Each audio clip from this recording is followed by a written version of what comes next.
Movable pulley. A movable pulley increases the amount of force applied. It does not change the direction of the force, but it will halve the load. The formula here is force is equal to load divided by 2. This is our formula. Let's continue with an example. The formula was F is equal to load divided by 2. So I'm looking for the force in the section A. So force is equal to, what is load here? 400 Newton divided by 2, and that's equal to 200 Newton.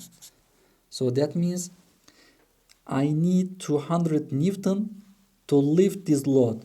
And the other half of 200 Newton is here as a tension. Tension on the rope. Okay.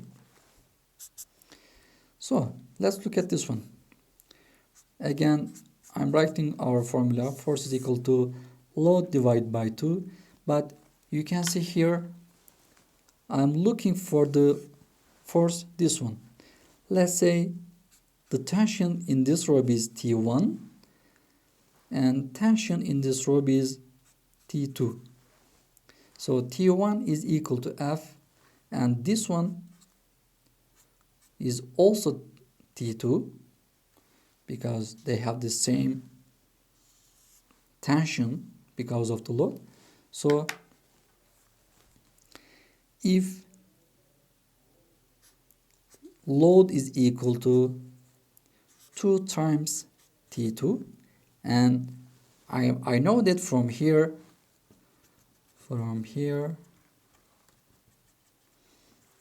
T2 is equal to T1 plus F. Let's find T2.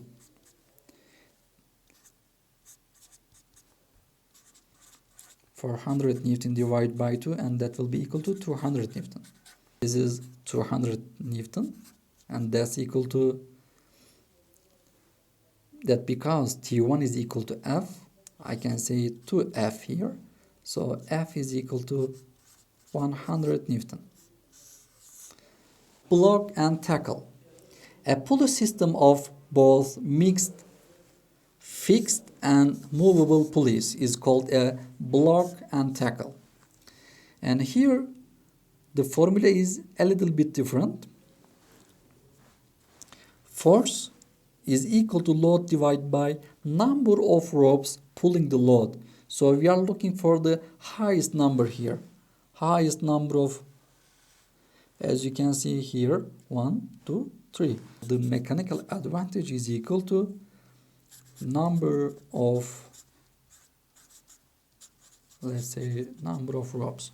Okay, let's look at the example. So the formula was F is equal to load divided by number of ropes, the maximum number of ropes. We are looking for the maximum number. So the force is given as 50 Newton, and I am looking for the load here. And what is the number of ropes? I will find the maximum number of ropes. Here we have 1, 2 and 3. So the number of ropes is 3. If I extract load here, load is equal to F times number of ropes, which is 3. So how can I find the mass here? Again, weight was equal to load, and that's equal to mass times gravity, and gravity was 10 Newton per kilogram. I can find the mass from here as load divided by gravity, which is 150 Newton divided by 10, and mass will equal to 15 kilogram. The mechanical advantage is in block and tackle was number of ropes, and here I found number of ropes as 3. Okay, first we found the load, which is 150 Newton, and then we found the mass, which is 15 kilogram. And finally, we found the mechanical advantage. Okay, let's continue with inclined plane. The plane with a slope is called inclined plane, such as ramps. It makes our job easy, especially if we are carrying a heavy load to raise. Let's see the example. Assume that we have a load of 100 Newton load which we want to raise 40 centimeter high from the ground. What is the force required to lift 100 Newton load by using an inclined plane? As you can see on the picture, force times force distance, and that's equal to load times load distance, which is height here. The force distance is equal to this one, which is 80 centimeter, and the load is 100 Newton, and the height, which is the load distance from here to here, exactly 40 centimeter. Force is equal to 100 Newton times 40 divided by 80, and force will be equal to 50 Newton. The mechanical advantage is 2. So what happens if we longer the distance? Again, force times force distance is equal to load times load distance, which is 40 centimeter here, and that's height. Again, I'm looking for the force.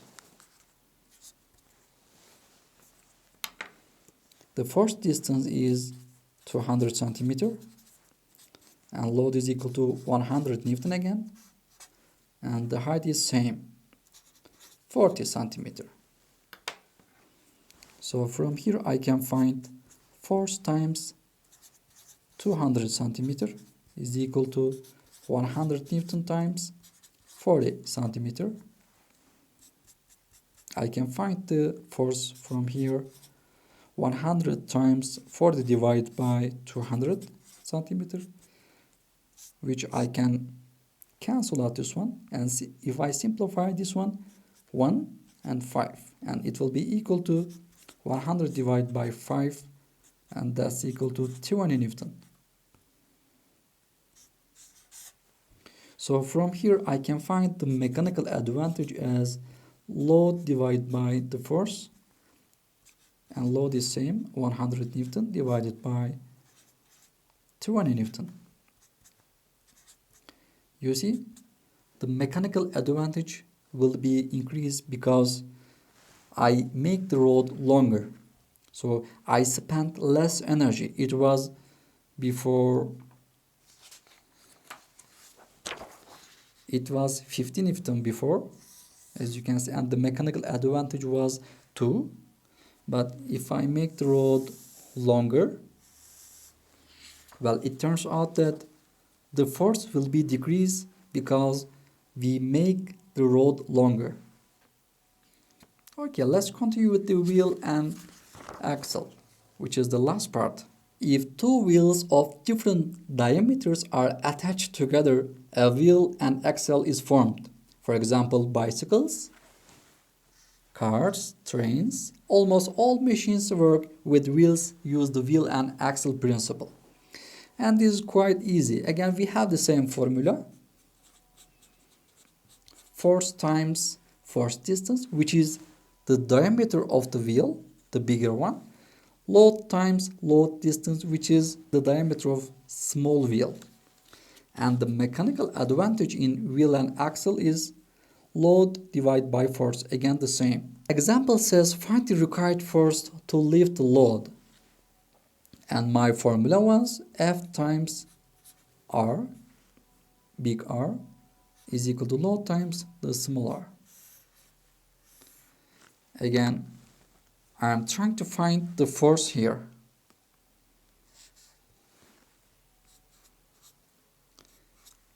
R given as 30 centimeter and load given as 600 Newton, and the small r given as 1 centimeter. From here I can find force as force times 30, 600 times 10.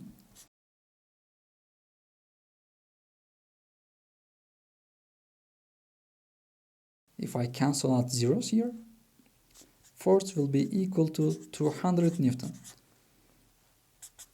So how can I find the mechanical advantage?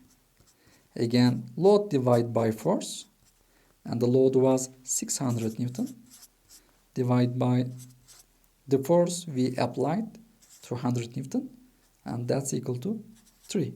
Okay, that's enough for today, as I believe it's important. In the next video, we will look at the wheel, axle, and gears trilogy in a little more detail. Well, I don't think I need to say it anymore, but if you haven't subscribed our channel so far, please subscribe and like the video. Thank you.